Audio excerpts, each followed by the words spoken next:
నా హృదయపూర్వక నమస్కారములు. గోరువెచ్చగా ఉన్న ఆహారాలు, వేడివేడిగా ఉన్న ఆహారాలు మనం తింటుంటాం.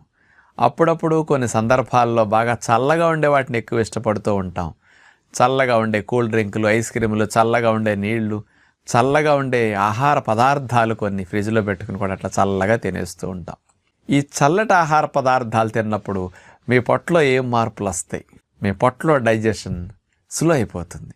మీ పొట్టలో డైజెషన్ మరీ చల్లగా ఉంటే స్టాప్ అయిపోతుంది. ఎందుకో తెలుసా?